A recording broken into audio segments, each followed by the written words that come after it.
Yun na nga, no, tapos nang inugurahan ni PBBM itong tulay ng Davao City. Ang tawag dito is Bocana Davao or Bocana River Bridge, Davao City.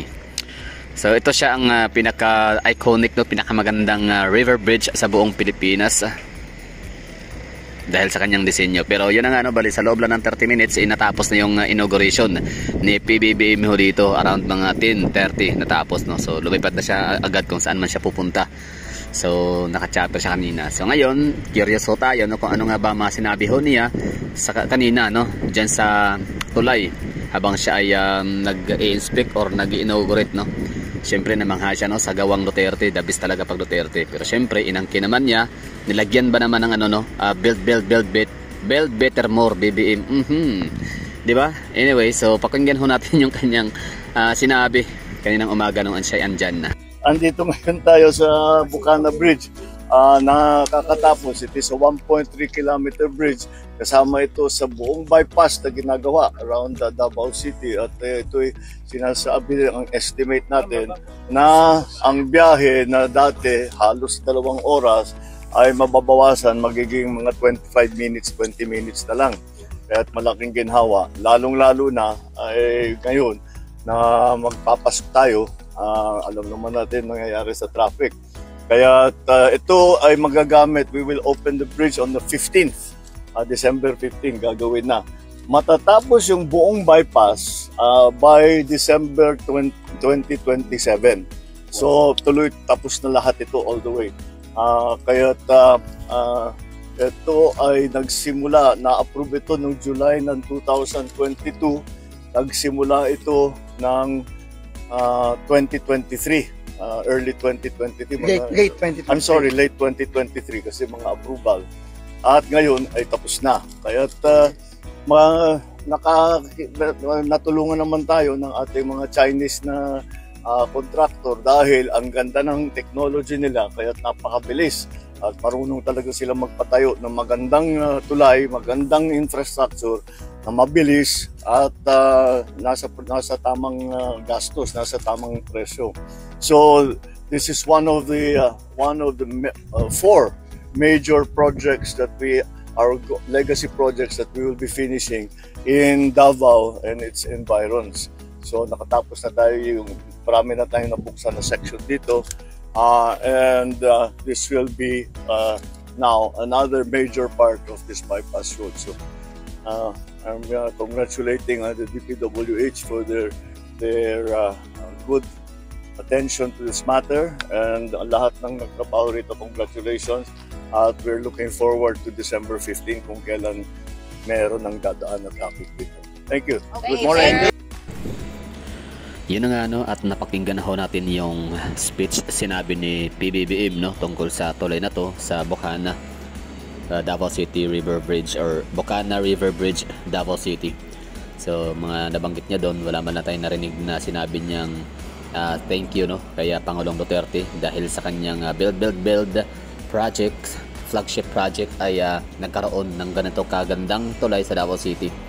Ito ay key project kasi itong Bocana Bridge na to sa 18 km na coastal road ng Davao City, na kung saan parte din siya ng 45 km na bypass road project dito sa Davao City under the administration of Rodrigo Roa Duterte, no? So yun nga sa kanyang flagship project na build project.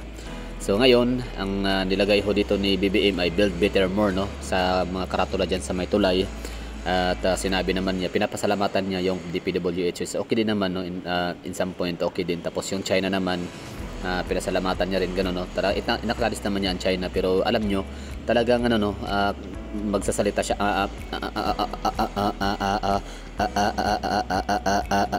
parang gano'n kasi hindi pala dahil sa talagang siya'y bulol, kundi siya talaga ay walang alam, no. Dito ko na ngayon mapapatunayan kasi bilang isang Davawinyo, alam ko itong project na to dito, na ito'y parte, no, ng build project ni Tatay Digong. Parte ito sa Davao Coastal Road. Kasi paano naman mabubuo ang Davao Coastal Road kung ito ay walang kasamang tulay sa Bocana River Bridge, di ba? Common sense.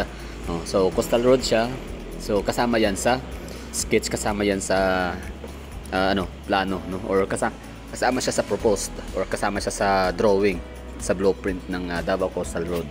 Pero wala siyang nabanggit doon na yun na nga, salamat kay dating Pangulong Rodrigo Roa Duterte dahil nga sa kanyang sinimulan at talagang natapos ganun na proyekto.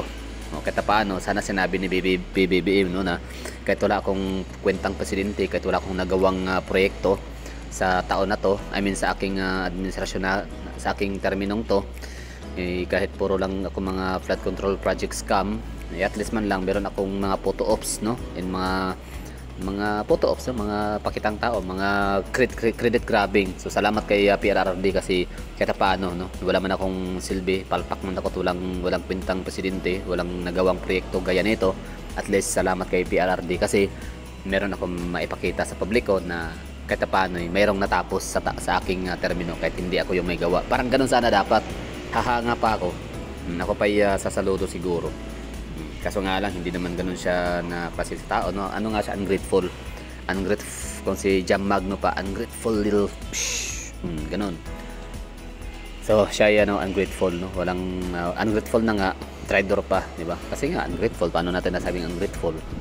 Pagkatapos mag-pave way ni Tatay Digong sa tawag nito, mga dilawan, no? Kung hindi dahil kay Tatay Digong na naging presidente, hindi talaga ma-expose itong kalokohan, katarantaduhan, kasinungalingan nitong mga dilawan, pinklawan, liberal parties na ngayon ay wala nang liberal parties kasi nga kinahihiya nila. Kaya from yellow ay nagpapalit sila ng kulay into pink. Ganun din, no? Nakakasuka din na tawag nito, political color. Walang kwenta talaga sa lahat ng bagay. So dahil kay Tatay Digong na yung kasinungalingan, no, na-expose kasinungalingan ng grupo na yun ng Liberal Party na kultong dilaw. So ngayon, kahit paano, yung mga taong nagdududa sa mga Marcoses, mga taong nabe-brainwash in some point ng mga dilawan ay naniniwala na, no, dahil nga sa kay Tatay Digong. Plus, ito pang si VP Sara Duterte, nakipagtandem sa kanya, no, naging running mate niya. Ngayon, ang mga tao bumoto. So dahil doon, hindi dahil talaga sa mga Duterte, dalawang Duterte na yan, sa tatay tsaka sa anak. Hindi sana, hindi siya ngayon, ganun pa rin sila kinaiinisan. I mean, hated rin naman sila ngayon. Mas worst nga sila ngayon kumpara nung hindi pa sila naging presidente. Hated sila noon, pero most hated pa sila ngayon. Lalo. So ungrateful sila, no? Yung tatay nila, pinalibing ni Tatay Digong sa libingan ng mga bayani, pero kita niyo ang ginawa ni Bongbong Marcos. Yung nagpalibing ng kanyang tatay sa libingan ng mga bayani, siyang pinakulong naman niya sa dahig. Ganun lang yun, no, kasimple. Para sabihin natin na paano ka walang kwenta, ungrateful itong si Bongbong Marcos. So yun lang siguro, no. Di ba? Ang pangit niya magsalita, no. Halatang walang alam. Halatang wala siyang personal knowledge sa tulay. Tingnan natin, ha. Kinokorek pa nga siya Alam mo yun, presidente ka tapos hindi mo alam yung proyekto na to. Kasi hindi naman talaga niya kasi proyekto ang Bocana Bridge. Nakikicredit grabbing lang siya. Kaya ganun.